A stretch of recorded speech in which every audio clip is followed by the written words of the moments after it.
सम्मानीय सभामुख महोदय, म अर्थमन्त्रीज्यूलाई प्रश्न गर्ने सन्दर्भमा भन्दै थिएँ, समय पुगेन। नेपाल कृषि प्रधान देश भन्ने कृषिमा विशेष कार्यक्रम ल्याइनेछ भने पनि वास्तविक कृषकलाई प्रोत्साहन हुने गरी ठोस योजना विनियोजित मन्त्रालयगत पुस्तिकामा ठोस योजना देखिँदैन।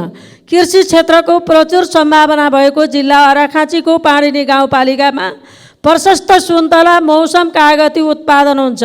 मौसममा त्यो क्षेत्र भ्रमण गर्न लायक हुन्छ, तर भण्डारण र बजारको अभावमा कृषक पीडित छन्, पलायन हुँदैछन्। सभामुख महोदय, अर्घाखाँचीमा सुन्तला, मौसम कागती, टिमुर, बेसार, अदुवा, पिँडालु लगायत प्रशस्त फल्न सक्छ। थुप्रै महिला सहकारी समूहहरू सरकारले उत्पादित वस्तु भण्डारण केन्द्र निर्माणमा सहयोग गरिदिए प्रशस्त उत्पादन निर्यात गर्न चाहेको गुनासो सुनिएको छ। सभामुख। सम्मान्य सभामुख महोदय, लगातारको वर्षाको कारण पोखरा सहर जलमग्न भएको छ। ढल नाली तथा वर्षायामको पानीको निकासको उचित व्यवस्थापन नहुँदा पोखरामा सडक लेन र फुटपाथ नै देख्न नसकिने गरी जलमग्न हुने गरेको छ। 4 दिन अगाडि मात्रै स्कुटरमा यात्रा गरिरहेका यात्रुहरू पानीको बहावमा परि यात्रा नै जोखिमपूर्ण हुन पुग्यो र 2 पाङ्ग्रे सवारी साधन पानीले बगाउने अवस्था बन्यो। सभामुख महोदय, पोखरा महानगरको मुख्य क्षेत्रभित्रको यो समस्याले हामी सबैलाई गिज्याइरहेको छ। यस्तो जटिल समस्या समाधानका लागि स्थानीय प्रदेश सङ्घ सरकारले ध्यान दिन सकिरहेका छैनन्। पोखराको वर्षायामको पानीलाई व्यवस्थित ढल निकासका लागि तिनै तहका सरकारको ध्यानाकर्षण गराउँदै यस समस्याको दीर्घकालीन समाधानका लागि बृहत योजना बनाई काम सुचारू गर्न सम्मान्य सभामुख मार्फत नेपाल सरकारको गम्भीर ध्यानाकर्षण गर्दछु। धन्यवाद। माननीय सदस्य श्री बिना लामा। सम्माननीय सभामुख महोदय, अहिले दिनदिनै विद्यार्थीहरूमाथि विद्यालयको शिक्षकहरूद्वारा क्रूर यातना दिएको कारणले विद्यालय छोड्ने, विद्यालय जान डराउने, अन्त्यमा डिप्रेसनको शिकार भई आत्मदाह गर्न बाध्य भएका छन्। सभामुख महोदय, त्यस्तै घटना धादिङ जिल्लाको नेत्रवती डब्सोङ निवासी 12 वर्षीय अभिषेक तामाङ काठमाडौँ नयाँ बजार स्थित इलिप्स स्कुलमा अध्ययनरत छात्र, होस्टेल इन्चार्ज र प्रिन्सिपलको क्रूर यातनाको कारणले गर्दा झुन्डिएको अवस्थामा भेटिएको छ।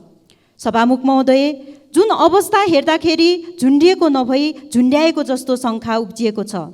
ती अबोध बालकलाई राम्रो र गुणस्तरीय शिक्षा दिनको लागि आमा वैदेशिक रोजगारमा गएको हुन्छन्, तर आफ्नो बच्चा यसो झुन्डिएको अवस्थामा भेट्दाखेरि अहिले आमा न्यायको खोजीमा छन्। त्यसैले सम्बन्धित निकायले यस्तो घटनाहरू घट्नतर्फ रोक लगाई विशेष शिक्षा क्षेत्रमा राम्रो बनाउनको लागि ध्यानाकर्षण गर्नु।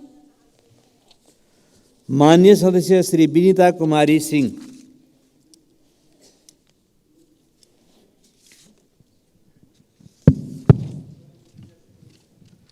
सामान्य सभामुख महोदय, चुरे पर्वतको ढुङ्गा गिटी बलुवा उत्खनन गरी भारतलाई निकासी गर्ने कार्य अविलम्ब रोक्नुपर्छ। चुरे पर्वतको दोहनले गर्दा पानीको मुहान सुक्ने र तराई मधेसको लाखौँ बिघा खेतीयोग्य जमिन मरुभूमिमा परिणत हुने देखिन्छ। साथै भविष्यमा भोकमरीको अवस्था सिर्जना हुनेछ। त्यसैले राज्यद्वारा चुरे पर्वत क्षेत्रलाई विशेष प्राथमिकतामा राखी संरक्षण तथा सम्वर्धनको लागि सभामुख मार्फत सरकारलाई ध्यानाकर्षण गराउन चाहन्छु। सामान्य सभामुख महोदय, कृषि उत्पादनमा दूध क्षेत्रको ठुलो योगदान रहेको छ। यसले देशको आर्थिक क्षेत्रमा सहयोग तथा रोजगार सिर्जना गर्न ठुलो योगदान पुर्याउँछ। त्यसैले सरकार बल्ल र व्यवसायीहरूको अपिललाई मध्यनजर गरी राष्ट्रिय दूध विकास बोर्डको खारेजमाथि पुनः विचार गर्न सभामुख मार्फत सरकारलाई ध्यानाकर्षण गराउन चाहन्छु। हस्त। धन्यवाद।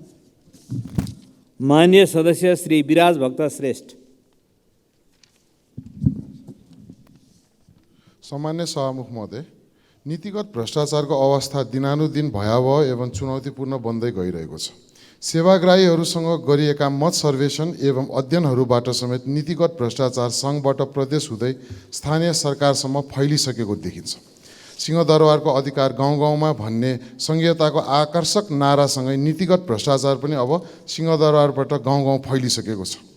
यसलाई समयमै प्रभावकारी ढङ्गबाट नियन्त्रण नगर्ने हो भए यसले सङ्घीयताको औचित्य नै समाप्त पार्न सक्छ। अख्तियार दुरुपयोग अनुसन्धान आयोग ऐन 2048मा अनेकौँ पटक संशोधन भइसक्दा पनि नीतिगत भ्रष्टाचारलाई अनुसन्धानको दायरामा नसमेटिनु शङ्कास्पद छ र मुलुकको लागि दुर्भाग्यपूर्ण पनि छ। यसतर्फ गम्भीर हुन सम्मान्य सभामुख मार्फत सरकार र संसदको गम्भीर ध्यान आकर्षण गराउन चाहन्छु। नेपालको जय होस्। मान्य सदस्य श्री श्याम कुमार घिमिरे।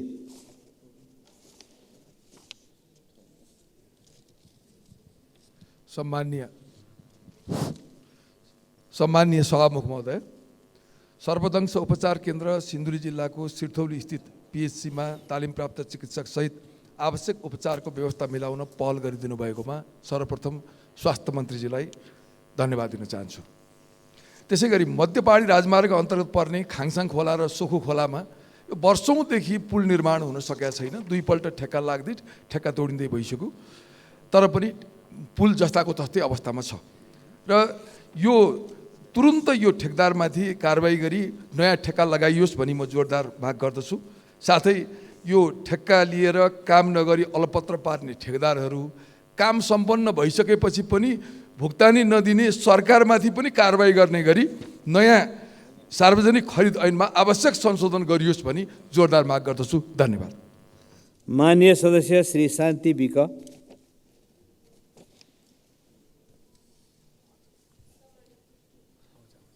सम्माननीय सभामुख महोदय, समाजको जातीय विकृति र विसङ्गतिले गर्दा प्रेम जस्तो पवित्र शब्दको दुरुपयोग भएको छ। 3 वर्षदेखि प्रभात बर्स्याल र प्रीति घिमिरे बीचको प्रेम सम्बन्धमा जातीय विभेदको ग्रहण लागेको छ।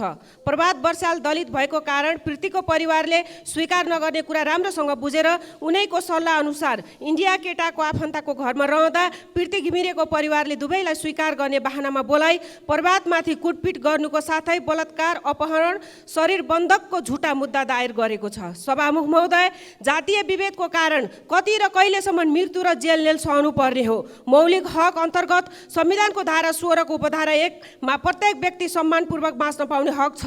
के यो हक दलित समुदायमा लागू हुँदैन? कहिलेसम्म जातीय विभेदको आगोमा जल्नु पर्ने हो? सभामुख मार्फत सरकारसँग प्रश्न सहित प्रभात बर्स्याललाई निशर्त सुरक्षित रिहाईको माग गर्दै सरकार र सदनमा उपस्थित दल र माननीय ज्यूहरूसँग यो जातीय विभेदको विषयमा गम्भीर भइदिन म हार्दिक अनुरोध गर्दछु। धन्यवाद। जय नेपाल। माननीय सदस्य श्री शिव नेपाली। सम्माननीय सभामुख महोदय, फोहोर नै मल हुने रहेछ। सायद अहिलेका युवा शक्तिहरू मलमा सप्रिएका फल जस्तै भएका छन्। फोहोर हाम्रो जरामा भए पनि हाँगा र पातमा नहोस् भन्ने चाहन्छौँ। हाम्रो गरिब र निमुखा साथै निराश वर्गमा पर्ने दलितको उपनामले चिनिन बाध्य समुदायहरू सबैलाई शिक्षाको दियो बाल्न चाहन्छौँ। मलको पौष्टिक तत्त्वले मौलाएका वृक्षको फल स्वादिलो र पौष्टिक हुन्छन्, तर त्यहाँ फोहोर भनिने मलको कुनै अवशेष हुँदैन। अहिलेको यो शिक्षित समाजमा सम्पूर्ण वर्गमा शिक्षाको मलको खाँचो छ, जसले फोहोरले भरिएको विभेदलाई त्यागेर मानवतामा बदलिनेछ, जसले भेदभावलाई उन्मूलन पार्न सकोस्। यी हरफहरू भनिराख्दा म त्यो द्वन्द्वकालको समयमा दलित समुदायले पुर्याएको योगदान र बलिदानलाई कहाँ भुल्न सक्छु र? सभामुख महोदय, प्रेम गरेकै कारण आज बागलुङका प्रभात बसेल जातीय भेदभावका कारण अपहरण र जबरजस्ती करडी जस्तो जघन्य अपराधको भागी हुनु परेको छ। यस विषयलाई गम्भीरतापूर्वक छानबिन होस् भनी सरकारको ध्यान आकर्षण गराउन चाहन्छु। धन्यवाद। नेपालको जय। माननीय सदस्य श्री शिशिर खनाल। सम्माननीय सभामुख महोदय, केही दिन अघि सिटिभिटीका सहसचिव कृष्ण केसी लगायत एम प्रसाद पुर्तेल र भानु पौडेलले सवारी दुर्घटनामा परि ज्यान गुमाउनुभयो। त्यसै गरी जेठ 23 गते धर्मस्थलीको सानो बाइपासमा 16 वर्षीय एक युवाको ज्यान गयो। सबैको आत्माको चिर शान्तिको कामना गर्दै भावपूर्व श्रद्धाञ्जली अर्पण गर्दछु। नेपालमा सडक दुर्घटनामा ज्यान गुमाउनेहरूको सङ्ख्या बढिरहेको छ। गएको 1 दशकमा 19,000 भन्दा बढीको ज्यान गुमेको छ, जुन 10 वर्षीय सशस्त्र द्वन्द्वमा मारिनेको भन्दा पनि बढी सङ्ख्या छ। प्रति 1 लाख गाडीमा नेपालमा 400 जनाको तर बेलायतमा 6 जनाको मृत्यु हुने एक अध्ययनले देखाउँछ। गत वर्ष भएका 24,000 भन्दा बढी दुर्घटनामा 90% चालकको कमजोरीले भएको तथ्याङ्क छ। यसले चालक लाइसेन्सको प्रणाली र सुरक्षित ड्राइभिङको संस्कृति निर्माणमा धेरै काम गर्नुपर्ने रहेको देखिन्छ। यसका लागि म सम्बन्धित निकायको ध्यान जाओस् भनेर ध्यान आकर्षण गर्न चाहन्छु। धन्यवाद। माननीय सदस्य श्री शेरबहादुर कुँवर। सम्माननीय सभामुख महोदय, हाम्रो कूटनीतिक निकाय र कूटनीति क्षेत्रको अवस्था के छ? सुसुप्त छ कि सुस्त गति छ कि के छ, यो बुझ्न चाहन्छु। हामीले चुच्चे नक्साभित्र रहेको दार्चुलाको ब्यास गाउँपालिका छाङ्रु र टिङ्करका जनतालाई जनगणनामा समेट्न सक्यौन। 2,61,64,578 जनसङ्ख्याभित्र त्यहाँका जनतालाई समेट्न सक्यौन। त्यसको प्रतिक्रिया स्वरूप छिमेकी कूटनीतिज्ञहरूले प्रतिक्रिया दिने गरेका छन्। त्यो क्षेत्र हाम्रो भएको कारण नेपालले जनगणना गरेको छैन। तर हाम्रो कूटनीति क्षेत्रबाट त्यसको कुनै पनि जवाब आएको छैन, कुनै पनि प्रतिक्रिया आएको छैन। त्यसैले म सम्माननीय सभामुख मार्फत सम्बन्धित निकायको ध्यान आकर्षण गर्न चाहन्छु र यो किन भइरहेको छ यसको जवाब चाहियो। धन्यवाद। माननीय सदस्य श्री शोभा ग्यावाली।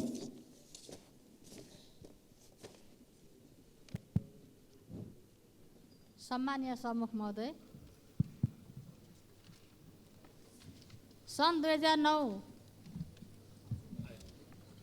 अक्टोबर 27 5वटा सीमा नाका सञ्चालन गर्नका लागि नेपाल भारत बीच सम्झौता भएकोमा 4वटा सीमा नाका सञ्चालनमा आएका छन्। तर बर्दिया जिल्लाको गुलेरिया मूर्तिया सीमा नाका हालसम्म पनि सञ्चालन हुन सकेको छैन।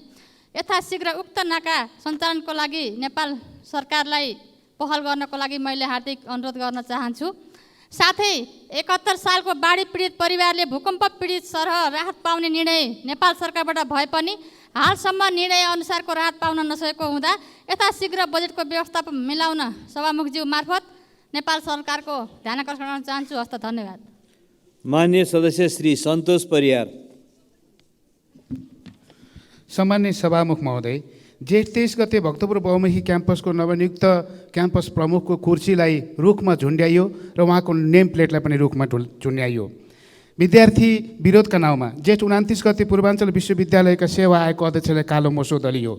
सम्माननीय सभामुख महोदयलाई म स्मरण गराउन चाहन्छु, लगभग 3 वर्ष अगाडि त्रिभुवन विश्वविद्यालय समाजशास्त्रका प्राध्यापकलाई दिनदाडै साङ्घातिक हमला गरियो। यसरी विश्वविद्यालयमाथि यस्ता हमलाहरू हुँदाखेरि सरकार के हेरेर बसेको छ? स्मरण गराउन चाहन्छु, नेपालका गरिब र सबै ठाउँबाट आएर उच्च शिक्षा हासिल गर्ने त्रिभुवन विश्वविद्यालयलाई एकातिर शिक्षाको गुणस्तर घटाउने, अर्कोतिर यो खालको गुन्डागर्दी गर्ने चलन चलिरह्यो भने हाम्रो देशको भविष्य कतातिर जाला? म सम्माननीय सभामुख मार्फत नेपाल सरकारका शिक्षा मन्त्रालयको ध्यान आकर्षण गराउन चाहन्छु र शिक्षा मन्त्रीलाई घटनाको यथार्थ विवरण प्रस्तुत गर्न आग्रह गर्न चाहन्छु। धन्यवाद। माननीय सदस्य श्री सम्झना थपलिया।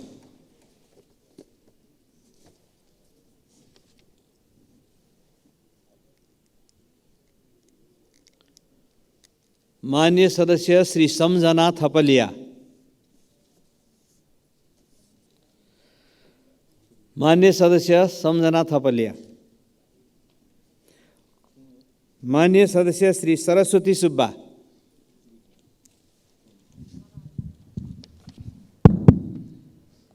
सम्माननीय सभामुख महोदय, आत्मनिर्भर अर्थतन्त्र निर्माणका लागि व्यावसायिक कृषि पालन पशुपालन भन्ने नारालाई हामीले कहिलेकाहीँ मूल मन्त्र नै नबनाएको होइन। नेपालमा कृषि बिमा गर्ने कम्पनीहरू 15वटा छन्। बाली बिमा गर्ने कम्पनीहरू चासो दिँदैनन्। पशु बिमा सजिलै हुने गरेको थियो। यस्तो बिमा गर्दा लाग्ने शुल्क अर्थात् प्रिमियम रकम 80% नेपाल सरकारले बिहोर्ने व्यवस्था छ।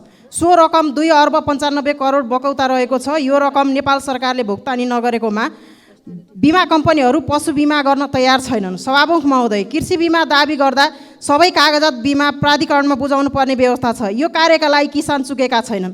तसर्थ नेपाल सरकारले तिर्नुपर्ने बकौता रकम तुरुन्त निकास गरी बाली बिमा पशुधन बिमा सुचारू गरियोस्। बिमा कम्पनीलाई बिमा गर्न तुरुन्त निर्देशन गरियोस्। यस्तो बिमा दाबी र भुक्तानी केन्द्रीय स्तरबाट होइन, स्थानीय तहबाटै गर्ने व्यवस्था मिलाउन पहल गरियोस्। प्रदेश र स्थानीय सरकारको सक्रियता बिना यस्तो कार्य सम्पन्न हुँदैन। माननीय सदस्य श्री सराज अहमद फारूकी। सम्मानीय सभामुख महोदय, कपिलवस्तु जिल्लाको चनौटादेखि कृष्णनगर 20 किलोमिटर औद्योगिक क्षेत्र भएका छन्। त्यसलाई औद्योगिक करिडोरको रूपमा मान्यताका साथ उद्योगलाई व्यवस्थित गरियोस्। साथै कृष्णनगर भन्सारलाई ड्राइपोर्टको रूपमा विकास गरियोस्। ड्राइपोर्टको बारेमा अर्थमन्त्रीज्यूसँग प्रश्न गर्दा जवाबमा एमसीएफसी रोडको रूपमा जवाब आयो, त्यो प्रष्ट होस्। धन्यवाद। माननीय सदस्य श्री सरिता भुसाल। सम्माननीय सभामुख महोदय, वर्षायामको सुरुवात र बढ्दो गर्मीसँगै तराईका जिल्लाहरूमा विषालु सर्पको बिगबिगी बढिरहेको छ। पश्चिम नवलपरासी जिल्लाको बर्दघाट स्थित चिसापानी अस्पतालमा सर्पदंशको औषधि भए तापनि तालिम प्राप्त चिकित्सक र स्वास्थ्यकर्मी नभएको कारणले यस क्षेत्रका बिरामीलाई बुटोल तथा भरतपुर अस्पताल लैजानु पर्ने बाध्यता रहेको छ। समयमै उपचार नपाउँदा थुप्रै नागरिकहरू अकालमै ज्यान गुमाउन विवश छन्। तसर्थ चिसापानी अस्पतालमै सर्पदंशको उपचार तथा व्यवस्थापनको लागि सरकारको ध्यान आकर्षण गराउन चाहन्छु। सभामुख महोदय, यस क्षेत्रका गर्भवती महिलाहरूका लागि सिजेरियन विधिको प्रसुति गृह नहुँदा छिमेकी जिल्ला रूपन्देही तथा चितवन जानुपर्ने अवस्था छ। सबै जिल्लावासीलाई पाएक पर्ने ठाउँमा पर्याप्त सुविधासहितको प्रसुति गृह निर्माण गरी सुरक्षित सुत्केरी सेवा प्रदान गर्न सभामुख मार्फत सरकारको ध्यान आकर्षण गराउन चाहन्छु। धन्यवाद। माननीय सदस्य श्री शान्ति चौधरी।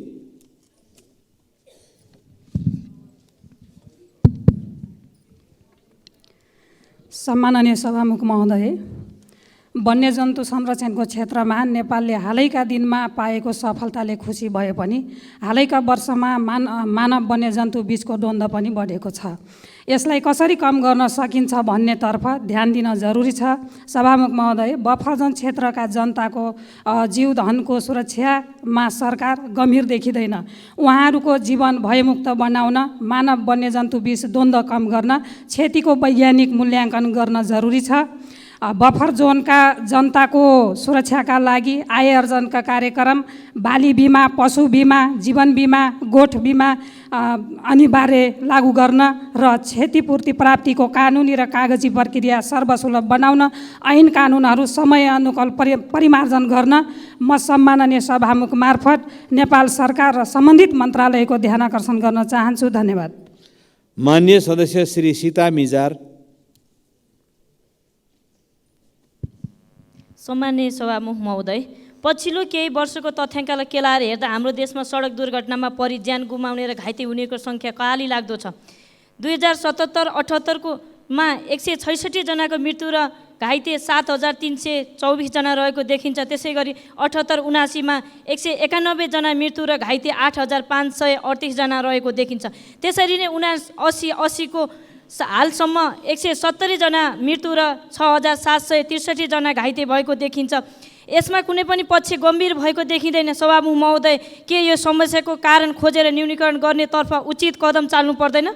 सरकारको काम केवल सडक बनाउने, गाडी भित्र्याउने लाइसेन्स बाँड्ने मात्र हो। दुर्घटनाको मूल कारण खोजेर यसलाई न्यूनीकरण गर्न गम्भीर ढङ्गले लाग्नु पर्दैन? यति धेरै सङ्ख्यामा नागरिकहरूले अकालमा ज्यान गुमाउँदा र घाइते तथा अपाङ्ग हुँदा पनि राज्य मुखदर्शक बन्न मिल्छ। यस समस्यालाई तत्काल समाधान गर्नका लागि सम्माननीय सभामुख मार्फत म सरकारको गम्भीर ध्यानाकर्षण गराउन चाहन्छु। धन्यवाद। जय नेपाल। माननीय सदस्य श्री सुमना श्रेष्ठ। सम्माननीय सभामुख महोदय, म प्रश्न सोध्न चाहन्छु, बृहत दलालवादलाई कसले राजनैतिक संरक्षण दिइरहेछ?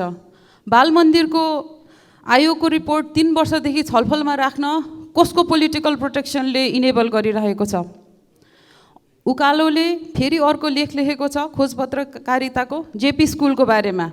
त्यही स्टाइल, त्यही पात्र, कसको राजनीतिक संरक्षणमा यो दलाल बृहत दलालवादले संरक्षण पाएको छ? हामीले बालबालिकाको भविष्यसँग कहिलेसम्म खेलवाड गर्छौँ? सामुदायिक विद्यालयहरूको स्तर खस्काएर एकदम महँगो प्राइभेट स्कुलमा पढौ भनेर घचघचाएको होइन यो सरकारले के हेरेर बसेको छ? जेपी स्कुलले डिप्लोमेट निकालेको छ, सचिव निकालेको छ, न्यायाधीश निकालेको छ। यो राष्ट्रको प्रतिष्ठित ठाउँमा जेपी स्कुलले आफ्नो प्रडक्ट पठाएको छ। आफ्नो स्कुललाई यसरी दलालहरूले अधिग्रहण। माननीय सदस्य श्री सुशीला श्रेष्ठ।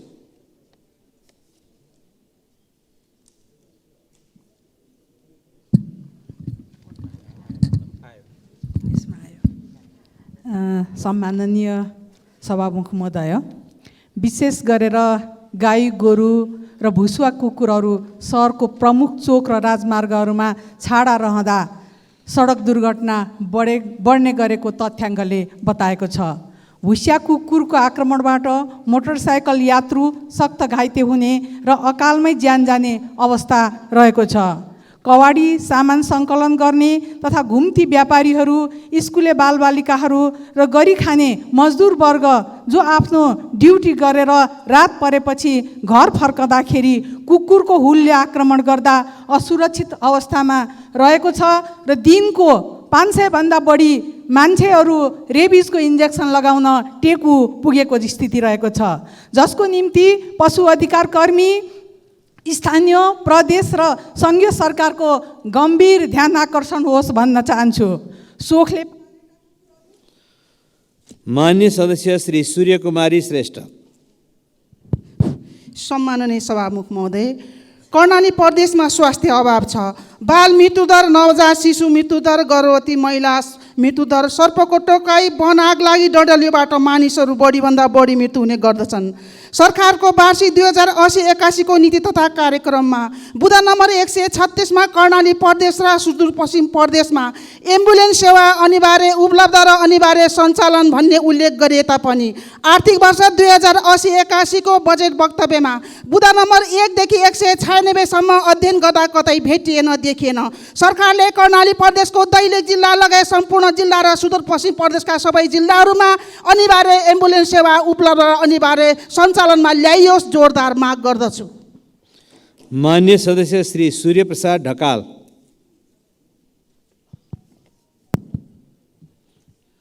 सम्माननीय सभामुख महोदय, वर्षा सुरु भयो, किसानले समय मलबिउ पाउन सकिरहेका छैनन्।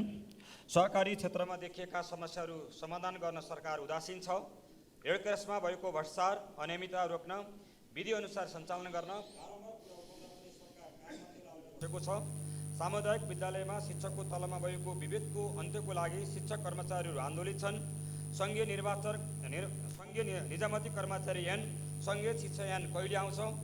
नाफामा रहेको कपास विकास समिति र राष्ट्रिय दुग्ध विकास बोर्ड खारेज नगरियोस् भनी किसानहरू रेली अनसन बसिरहेका छन्।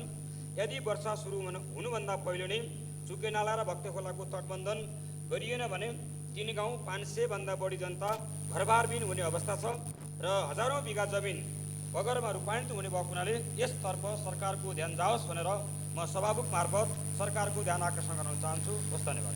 मान्य सदस्य श्री सूर्य थापा।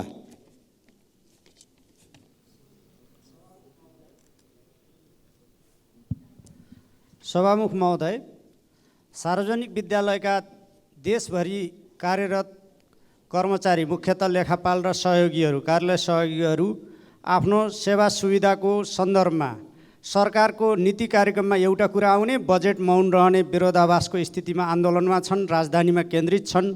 मसँग पनि आज उहाँहरूले भेट्नुभएको थियो। देशभरिका विद्यालय कर्मचारीहरूलाई उनीहरूको जायज माग पुरा गर्ने गरी न्यूनतम पारिश्रमिक पाइयोस् भन्ने उहाँहरूको जायज माग छ, त्यो पुरा गर्ने गरी नियमित काममा फर्काइयोस्, अन्यथा विद्यालयहरू बन्द हुने स्थितिमा छन्। एउटा। दोस्रो, अतिरिक्त हुलाकहरू खारेज भइसकेपछि अलपत्र अवस्थामा पर्ने चिन्तामा रहेका कर्मचारीहरूलाई उनीहरूको रोजगारी सुरक्षित गरियोस् र अलपत्र नपारियोस्, अविलम्ब माग सम्बोधन गरियोस्। धन्यवाद। मान्य सदस्य सूर्यमान तामाङ दोङ।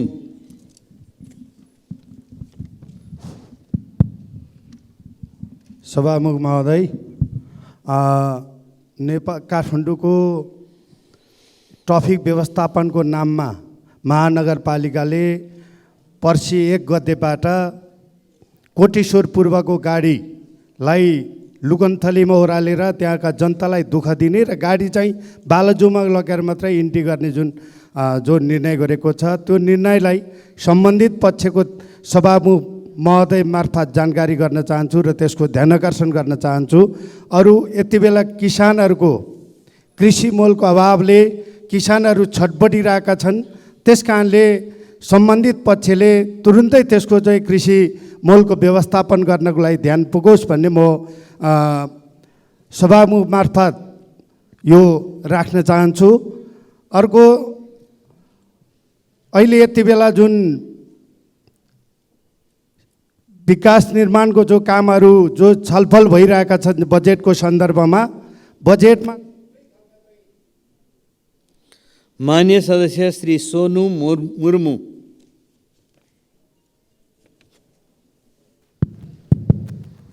सम्मानीय सभामुख महोदय, शिक्षा ग्रहण गर्न मौलिक अधिकार अन्तर्गत पर्ने भए पनि मोरङ जिल्ला क्षेत्र नम्बर 5 जहदा गाउँपालिका वार्ड नम्बर 2 मोहनपुर गाउँमा वरपर 5-6 किलोमिटर पर स्कुल भए पनि साना बालबच्चाहरू शिक्षा ग्रहण गर्नबाट वञ्चित हुनु परेको छ। सभामुख मार्फत सम्बन्धित निकाय मार्फत ती सन्ताल बालबालिकाहरूको लागि स्कुल तथा यथाशीघ्र पाठन गरियोस् भनी सरकारको ध्यान आकर्षण गर्न चाहन्छु। हवस् त, धन्यवाद। माननीय सदस्य श्री शोभिता गौतम। सम्माननीय सभामुख महोदय, देशैभर अत्याधिक गर्मी बढेको छ। तापक्रमका पुराना सीमा रेकर्डहरू तोडिएर नयाँ रेकर्डहरू कायम हुँदैछन्। आज गर्मी र लूको कहर छ। बाढी र पहिरोको वितण्डा पनि सुरु हुने क्रममा छ। हिमालहरू नाङ्गिसके, हिमतालहरू फुट्ने जोखिममा छन्। जलाधार र सिमसार क्षेत्रहरू मासिँदै गएका छन्। डाँडा पाखा समेत कन्क्रिटका जङ्गलले भरिएका छन्। जमिनहरू खडेरीले सुक्खा भएका छन्, जसले गर्दा खेती प्रणालीमा प्रत्यक्ष प्रभाव परि देशका आधाभन्दा बढी जिल्ला खाद्यान्न न्यूनतामा रहेका छन्। जलवायु आपतकाल हाम्रो ढोकैमा आइपुगेको छ र अब ढोका थुन्छु भनेर थुन्न सकिने अवस्था छैन। सरकारले निर्धारण गरेका राष्ट्रिय लक्ष्य र अन्तर्राष्ट्रिय प्रतिबद्धताको कार्यान्वयनमा सरकार कति पनि संवेदनशील नभएको देख्दा जलवायु परिवर्तनको जोखिममा रहेको नेपाल जस्तो मुलुकमा अकल्पनीय कठिनाइ आउने निश्चित जस्तै देखिन्छ। नीति कार्यक्रम र बजेटमा गरिएका सतही प्रतिबद्धताहरू जसमा कार्य शून्य प्राय छले सम्भावित जोखिम टार्न सक्दैन। सम्माननीय सभामुख महोदय, जलवायु परिवर्तनको यस्तो भयावह स्थिति आउन नदिन र खास गरी अहिले समग्र पृथ्वीले भोगिरहेको तापक्रम वृद्धि कम गर्न, यसको नियन्त्रण। माननीय सदस्य श्री हरि ढकाल। सम्माननीय सभामुख महोदय, गठबन्धन सरकार र गठबन्धनमा आबद्ध पार्टीका कार्यकर्ताहरू पूर्वाञ्चल विश्वविद्यालयका सेवा आयोगको अध्यक्षलाई कालो मसी खन्याउन उद्धत हुन्छ। प्रधानमन्त्री स्वयंले पढ्नुभएको रामपुर क्याम्पस, कृषि क्याम्पस विगतमा 42 दिन बन्द भयो। त्यो 42 दिन बन्द हुँदा शिशिर खनाल शिक्षा मन्त्री हुँदा र हाम्रो पहलमा त्यहाँको चाबी फोरियो। यसपटक फेरि आज 5 हप्ता भइसकेको छ कृषि तथा वन विश्वविद्यालय बन्द भएको, त्यहाँ बेहाल बनाइएको छ। यो देशमा विश्वविद्यालयहरूको यो हालत बनाउन पार्टीका विद्यार्थी भातृ सङ्गठन, पार्टीका कर्मचारी युनियनहरू नै हुन्। अब म सरकारको गम्भीर ध्यानाकर्षण गराउन चाहन्छु। कृषि विश्वविद्यालयमा लागेको चाबी खुलाउन सरकारको संयन्त्रले काम गरेन भने मेरो पार्टी सभापति रवि लामिछाने र हरि ढकाल स्वयं रामपुर क्याम्पसको चाबी फुर्याउन जानुपर्ने हो भनेर म सरकारको गम्भीर ध्यानाकर्षण गराउन चाहन्छु। धन्यवाद। माननीय सदस्य श्री हितबहादुर तामाङ। सम्माननीय सभामुख महोदय, मनसुन सुरु भएको छ। गत सालको मनसुनसँगै नुवाकोट जिल्लाको दुप्चेश्वर गाउँपालिकाको सबै वडाहरूमा घरखेत र अन्नबाली ठुलो मात्रामा क्षति भएको थियो, जसको क्षतिपूर्ति त्यहाँका किसानहरूले पाउन सकेका थिएनन् र अहिलेसम्म पाउन सकेका छैनन्। र अहिले पनि दुप्चेश्वर गाउँपालिकाको सबै वडाहरू यो मनसुनी समस्याले ग्रसित हुने देखिएको छ। त्यसको साथसाथै सुरीगढीको 1 नम्बर वडाको श्यामराङ लगायतका विभिन्न ठाउँहरूमा, शिवपुरीको गुर्जे वडा नम्बर 6 को गुर्जे लगायतका विभिन्न ठाउँहरूमा र तादी र लिखुका नदी किनाराका चाहिँ कटानहरू व्यापक रूपमा बढ्ने सम्भावना देखिएको छ। त्यसकारणले यो मौसम के मनसुन जन्य जोखिम रोकथाम तथा न्यूनीकरणको लागि सम्बन्धित मन्त्रालय, विभाग र कार्यालयहरूको गम्भीर ध्यानाकर्षणको लागि अनुरोध गर्दछु। हस्त, धन्यवाद। माननीय सदस्य श्री हितराज पाण्डे। सम्मानीय सभामुख महोदय, शिक्षा क्षेत्र हाम्रो देश विकासको ज्योति हो। शिक्षकहरू निरन्तर आवाज उठाइरहेका छन्। सरकार र शिक्षक महासङ्घ बीच 51 बुँदे सहमति भएको छ। त्यही सहमति अन्तर्गत पनि अहिले विद्यालय स्तरका कर्मचारीहरू निरन्तर सङ्घर्षमा छन्। यसरी सरकारले शिक्षकका प्रतिनिधिहरूसँग निरन्तर सहमति गर्ने, सम्झौता गर्ने, तर त्यसको कार्यान्वयन नगर्ने भएको छ। यसैले ती सबै सहमतिहरू कार्यान्वयनको लागि सम्बन्धित शिक्षा मन्त्रालयको सम्मान्य सभामुखज्यू मार्फत म गम्भीर ध्यान आकर्षण गराउँछु। धन्यवाद। माननीय सदस्य श्री हृदयराम थानी। सम्माननीय सभामुख महोदय, सभामुखज्यू मार्फत म नेपाल सरकारलाई स्वीकृत विमानस्थलका बारेमा केही जानकारी र अनुरोध गर्न चाहन्छु। 2033 सालदेखि निरन्तर स्वीकृत विमानस्थल सञ्चालन भइरहेको हो। यसको धावन मार्ग 1255 मिटर छ। ATR 72 जहाज तापक्रम तौल र सिटको सङ्ख्या ब्यालेन्स गरेर चलाउनु पर्ने बाध्यता छ। यो जोखिमपूर्ण अवस्था पनि हो। DPR का अनुसार पूर्ण रूपले सञ्चालन गर्न उलाई 300 मिटर उत्तरतर्फ थप्नुपर्छ। म नेपाल सरकारलाई अनुरोधका साथ म भन्न चाहन्छु, जनतालाई उचित मुआवजा दिएर यसै एयरपोर्टलाई विस्तार गर्नुपर्छ। सभामुख महोदय, यो विमानस्थलको विकल्प अरू हुनै सक्दैन। हाम्रो यही अवस्थाले नयाँ एयरपोर्ट बन्न 15-20 वर्ष यसै लाग्न सक्छ। समय लागत र प्राविधिकका कारणले हेर्दा यो विमानस्थललाई छिटोभन्दा छिटो विस्तार गर्नुपर्ने भन्दा अरू विकल्प छैन। धन्यवाद। माननीय सदस्य श्री ज्ञानु बस्नेत सुवेदी।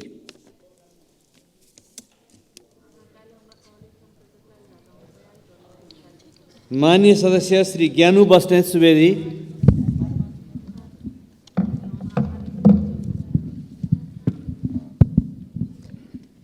सम्माननीय सभामुख महोदय, मिति 2078 माघ 16 मा बसेको मन्त्री परिषदले चितवन जिल्ला भरतपुर महानगरपालिका वडा नम्बर 15 को भगवानपुरमा रहेको सार्वजनिक जग्गामा नेपालका करिब 4 लाख शिक्षकहरूका लागि आधुनिक शिक्षक अस्पताल निर्माण गर्ने निर्णय गरेको थियो। अस्पताल निर्माण गर्न जग्गाको फिल्ड बुक र नक्सा, प्राविधिकको स्थलगत नापजाँच प्रतिवेदन, वडा नम्बर 15 को सहमति पत्र र भरतपुर महानगरको निर्णयको प्रतिलिपि सहित प्रक्रिया तत्काल पुरा भइसकेको छ। अहिले जग्गा प्राप्तिकै प्रक्रिया ढिलो भएको र फाइलहरू मन्त्रालय र विभागहरूमा अनावश्यक घुमिरहेको छ। विभाग र मन्त्रालयमा हुने यस्तो ढिलासुस्तीका कारण कतिपयले अस्पताल नै अन्यत्र सार्न लागिरहेको भनेर त्यहाँका जनताले आक्रोश व्यक्त गरिरहेका छन्। म सभामुख महोदय मार्फत सरकारलाई शीघ्र जग्गा प्राप्तिको कामलाई टुङ्ग्याउन र आवश्यक बजेट विनियोजन गरी अस्पताल निर्माणको काम अगाडि बढाउन अनुरोध गर्दछु। धन्यवाद। लाल सलाम। माननीय सदस्य श्री बीना जयसवाल।